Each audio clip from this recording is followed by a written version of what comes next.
Do you know the man who wrote most of the hits for the Beatles? Well, let me tell you. Hello and welcome to my channel. Do you know the man who wrote most of the hits for the Beatles? Well, let me tell you.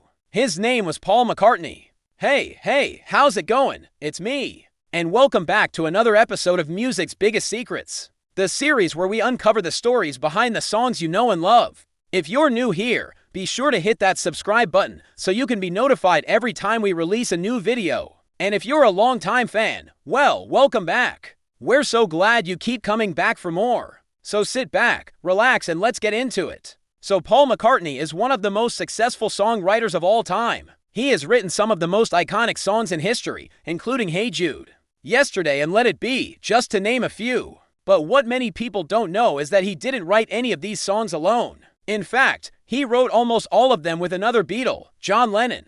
The two met as teenagers in Liverpool and soon formed a band called the Quarrymen, which later became known as the Beatles. From the start, Paul knew he wanted to be a songwriter, but he struggled to find his voice. That was until he met John. The two began writing songs together almost immediately, and their first big hit, I Want to Hold Your Hand, was released in 1963. But why were the Beatles so successful? Well, it can be attributed to a number of factors. Firstly, their music was incredibly catchy and memorable. This is largely thanks to Paul's songwriting, which often featured simple chord progressions and singable melodies. Secondly, the Beatles were incredibly talented musicians. This is evident on songs like A Day in the Life, which features John's virtuoso piano playing, or While My Guitar Gently Weeps, which showcases George Harrison's incredible lead guitar work. Finally, the Beatles had great chemistry both on and off the stage. This is clear when you watch their live performances, particularly those in the early years, when the band are clearly having a lot of fun.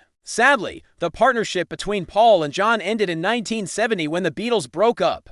This was due to a number of factors, including the band's increasing drug use and the growing distance between Paul and John. But despite the sad way in which the Beatles split up, Paul continued to write songs, many of which were inspired by his time with the band. These include the heartbreaking ballad Yesterday, the psychedelic She's Leaving Home, and the politically charged Get Up and Let It Out. After the Beatles, Paul went on to have a very successful solo career, releasing 18 studio albums. He also continued to write songs for other artists, including Michael Jackson and the 30th Anniversary Rock and Roll Orchestra. In recent years, Paul has been touring extensively, performing to sold-out crowds around the world. He is still regarded as one of the greatest living songwriters, and his influence on popular music is immeasurable. So there you have it, the man who wrote most of the hits for the Beatles, Paul McCartney. If you enjoyed this video, be sure to give it a thumbs up and share it with your friends. And don't forget to hit that subscribe button so you never miss an episode.